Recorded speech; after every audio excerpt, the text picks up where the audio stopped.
Hello दोस्तों, स्वागत है आपका मेरी आज की वीडियो में। दोस्तों मैं आज आपके लिए बहुत ही ज़्यादा इंपॉर्टेंट टॉपिक लेके आई हूँ। अभी फ़िलहाल में जो एग्ज़ाम चल रहे हैं SSC GD exam question 6 Jain 4th shift के मैं आपके लिए क्वेश्चन लेके आई हूँ। दोस्तों मैं आप लोगों को कहना चाहूँगी कि आप ये क्वेश्चन रट लीजिए, क्योंकि किसी ना किसी शिफ्ट में ज़रूर इसमें से 1-2 क्वेश्चन पूछे जा सकते हैं। तो चलिए फिर वीडियो शुरू करते हैं। दोस्तों तो पहला क्वेश्चन देख लेते हैं। पहला क्वेश्चन है हरित क्रांति। हरित क्रांति की शुरुआत कहाँ से हुई थी? अब दोस्तों देखिए, इस प्रकार के 2-3 क्वेश्चन आ जाते हैं, तो मैंने 2-3 के मिला के एक आंसर आपको बता दिया है। तो मैं आपको बताती हूँ। ग्रीन रेवोल्यूशन की शुरुआत सन 1966-67 में हुई थी और सर्वप्रथम मैक्सिको के प्रोफेसर, आपको याद रखना है, मैक्सिको के प्रोफेसर नॉर्मन बोरलॉग ने इसकी शुरुआत की थी। अगला क्वेश्चन देख लेते हैं दोस्तों। झारखंड की लोक नृत्य कौन कौन सी हैं? मैंने आपको सारी झारखंड की नृत्य और नाच बता दिए हैं। इसका आंसर होगा फगुआ नाच, मांडा नृत्य, सोहराई नृत्य, दसाई नाच, सरहुल नाच, कर्मा नाच, जलरा नृत्य, आगे नाच। यह सब झारखंड के प्रमुख नृत्य और नाच हैं। दोस्तों लोक नृत्य के ऊपर हर एग्जाम में 1 से 2 क्वेश्चन पूछे जाते हैं, तो ये क्वेश्चन आपके लिए मोस्ट इंपॉर्टेंट क्वेश्चन है, आप इसे जरूर याद कर लीजिए। अगला क्वेश्चन देख लेते हैं दोस्तों। जंगल का पर्यायवाची शब्द है। अब देखिए दोस्तों, इसमें से हिंदी व्याकरण में से भी एक क्वेश्चन आ गया है। जंगल को पर्यायवाची में क्या कहते हैं? तो इसके बहुत सारे नाम हैं। वन, आख्या, कानक, खंडन, झाड़ी, सहारा आदि जंगल के समानार्थी शब्द हैं। इसमें आपको पर्यायवाची और समानार्थी भी दोनों पूछ सकता है, तो आपको याद रखना है दोनों एक ही हैं। अगला क्वेश्चन देख लेते हैं दोस्तों। मौलिक कर्तव्य कितने हैं और कौन से अनुच्छेद में हैं? दोस्तों ये बहुत ही ज़्यादा इंपॉर्टेंट क्वेश्चन है आप लोगों के लिए, यह हर एग्जाम में पूछा जाता है। इसका आंसर है दोस्तों, भारत के कुल 11 मौलिक अधिकार हैं, वहीं 11वें मौलिक कर्तव्य 86वें संविधान संशोधन 2002 के बाद जोड़ा गया है। संविधान के अनुच्छेद 51A में दिए गए 10 मौलिक कर्तव्यों स्वयं, पर्यावरण, राज्य और राष्ट्र के प्रति कर्तव्य के रूप में वर्गीकृत किया गया है। तो ये आप लोगों को याद रखना है दोस्तों, और मेरी मानिए आप ये क्वेश्चन रट लीजिए सारे, क्योंकि इनमें से हर एक एग्जाम में एक क्वेश्चन पूछे ही जाते हैं। अगला क्वेश्चन देख लेते हैं दोस्तों। भारत का 16वां अटॉर्नी जनरल कौन है? देखिए बहुत ही ज़्यादा महत्वपूर्ण क्वेश्चन है। भारत के 16वें अटॉर्नी जनरल पूछ रहे हैं। भारत के वर्तमान में attorney general R vector money है। उन्हें 1 अक्टूबर 2022 से 3 साल के लिए नियुक्त किया गया है। आप याद रखिएगा दोस्तों, कितने साल के लिए? 3 साल के लिए नियुक्त किया गया है। यह भारत के 16वें अटॉर्नी जनरल हैं और यही हैं जो भारत के 16वें अटॉर्नी जनरल हैं। वर्तमान में भी यही भारत के अटॉर्नी जनरल हैं। आपको ये दोनों बात याद रखनी है, दोनों क्वेश्चन आपसे पूछा जा सकता है। अगला क्वेश्चन देख लेते हैं दोस्तों। अगला क्वेश्चन है, विपक्ष से राष्ट्रपति के उम्मीदवार कौन थे? तो अभी मैं आपको बता दूं, हमारी राष्ट्रपति हैं द्रौपदी मुर्मू जी, जो कि 15वीं राष्ट्रपति के रूप में इन्हें चुना गया है और इन्होंने विपक्ष पार्टी उम्मीदवार यशवंत को हराकर राष्ट्रपति पद को संभाला है और इसका परिणाम घोषित किया गया था 21 जुलाई 2022 को। आपको याद रखना है दोस्तों, मैंने आपको एक क्वेश्चन के अंदर 3 क्वेश्चन के आंसर बता दिए हैं, किसी भी तरीके से इसमें ये पूछे जा सकते हैं। अगला क्वेश्चन देखते हैं दोस्तों।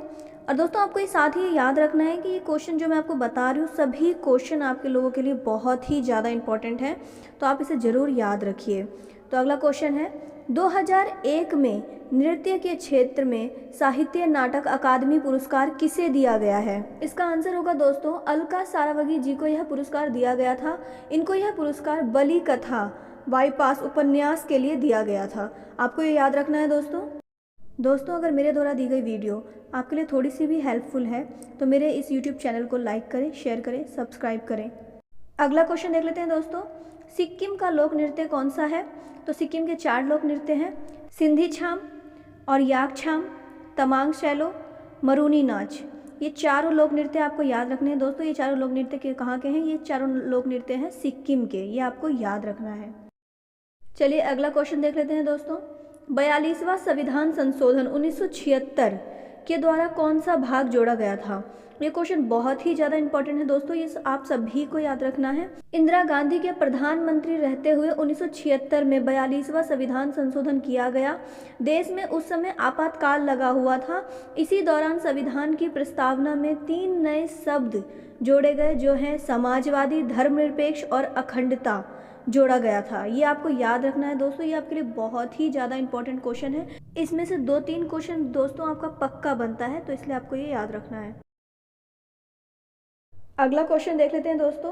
विश्वनाथ आनंद जो चेस के ग्रैंड मास्टर हैं किस देश से हैं? दोस्तों ये तो आप सभी को पता है, विश्वनाथ आनंद भारत देश से हैं। एक शानदार करियर के दौरान आनंद ने कई खिताब और सम्मान जीते हैं। अब उन्होंने कोचिंग पर ध्यान केंद्रित किया है। विश्वनाथ आनंद विश्व जूनियर खिताब जीतने के बाद भारत के पहले ग्रैंड मास्टर बने और तब से शतरंज में वैश्विक स्तर पर देश का नेतृत्व किया है। ये क्वेश्चन दोस्तों बहुत ही ज़्यादा इंपॉर्टेंट है, आपको ये याद कर लेना है। अगला क्वेश्चन देख लेते हैं दोस्तों।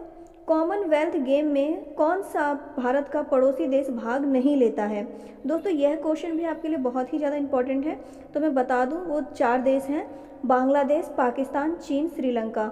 दोस्तों साथ ही आप यह भी जानते जाइए कि ये चारों देशों से भारत की कोई अच्छी रिश्तेदारी नहीं है, यह बात भी आपको अच्छे से याद रखनी है। अगला क्वेश्चन देख लेते हैं दोस्तों। जीएसटी किस वर्ष लागू किया गया था? दोस्तों यह क्वेश्चन भी आपके लिए बहुत ही ज़्यादा इंपॉर्टेंट है। तो ये लागू किया गया था 1 जुलाई 2017 को।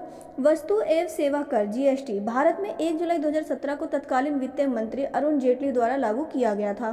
तो ये आपको याद रखना है दोस्तों। यह भी पूछ सकता है कि ये जीएसटी किसके द्वारा लागू किया गया था या फिर कौन से वित्त मंत्री द्वारा लागू किया गया था। चलिए अगला क्वेश्चन देखते हैं दोस्तों। बुद्ध चरित्र पुस्तक किसके द्वारा लिखा गया है? तो ये क्वेश्चन भी बहुत ही ज़्यादा इंपॉर्टेंट है दोस्तों। किताब से रिलेटेड 1-2 क्वेश्चन आपके एग्जाम में ज़रूर पूछे जाएंगे। आप जो भी इंपॉर्टेंट बुक्स हैं उनके लेखक के नाम ज़रूर याद रखिए। तो मैं भी आपको बताती हूँ, बुद्ध चरित्र पुस्तक अश्वघोष द्वारा गौतम बुद्ध के जीवन पर संस्कृत महाकाव्य शैली में लिखी गई एक कविता है, जिसे 21वीं शताब्दी के शुरुआत में लिखा गया था। ये क्वेश्चन बहुत ही ज़्यादा इंपॉर्टेंट है दोस्तों आप लोगों के लिए। अगला क्वेश्चन देख लेते हैं दोस्तों। जलियांवाला बाग किस राज्य में स्थित है? दोस्तों देखिए क्वेश्चन क्या पूछ रहा है जलियांवाला बाग किस राज्य में स्थित है, ना कि ये कि जलियांवाला हत्याकांड कहाँ हुआ था। ये 2 तरीके से क्वेश्चन पूछे जाते हैं। मैं आपको बता दूं, जलियांवाला बाग हत्याकांड भारत के पंजाब राज्य के अमृतसर में स्वर्ण मंदिर के निकट जलियांवाला बाग में 13 अप्रैल 1919 में हुआ था। मैंने इसमें आपको दोनों क्वेश्चन के आंसर बता दिए हैं। अगला क्वेश्चन देख लेते हैं दोस्तों। पश्चिम बंगाल के वर्तमान राज्यपाल कौन है? देखिए दोस्तों ये बिल्कुल अभी के राज्यपाल के बारे में पूछ रहा है, तो मैं आपको बताते चलूँ। बंगाल के नए राज्यपाल के नाम की घोषणा हो गई है। डॉक्टर सीवी आनंद बोस को पश्चिम बंगाल का राज्यपाल नियुक्त किया गया है। राष्ट्रपति भवन की ओर से गुरुवार 17 नवंबर 2022 को यह घोषित किया गया है। तो दोस्तों ये आपको याद रखना है, इनको कब राज्यपाल के रूप में नियुक्त किया गया है? 17 नवंबर 2022 गुरुवार को। दोस्तों ये भी एक क्वेश्चन पूछ लेता है। आइए दोस्तों अगला क्वेश्चन देख लेते हैं। 2022 में पैरालंपिक कौन से देश में हुआ था? दोस्तों ये बहुत ही ज़्यादा इंपॉर्टेंट क्वेश्चन है और ये ज़्यादातर लगातार पूछे जा रहे हैं एग्ज़ाम में। आपको ये याद रखना है, 2022 शीतकालीन पैरालंपिक, जिसे आधिकारिक रूप से 13वें पैरालंपिक खेल के नाम से जाना जाता है। इसका दूसरा नाम क्या है दोस्तों? 13वें पैरालंपिक खेल के नाम से जाना जाता है।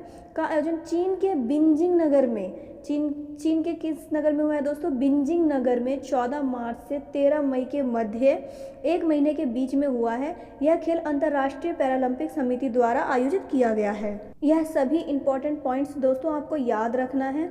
इसमें मैंने 2-3 क्वेश्चन के आंसर आपको बताए हैं। किसी भी तरीके का क्वेश्चन आता है तो आप इसमें से आंसर दे सकते हैं। दोस्तों आज के लिए बस इतना ही। अगली वीडियो में मैं आपके लिए एक और बहुत ही ज़्यादा इम्पॉर्टेंट टॉपिक लेके आऊँगी। अगर आपको मेरी यह आज की वीडियो अच्छी लगी हो तो मेरे YouTube चैनल को लाइक करें, शेयर करें, सब्सक्राइब करें और ज़्यादा से ज़्यादा लोगों तक भेजें। धन्यवाद। जय हिंद, वंदे मातरम।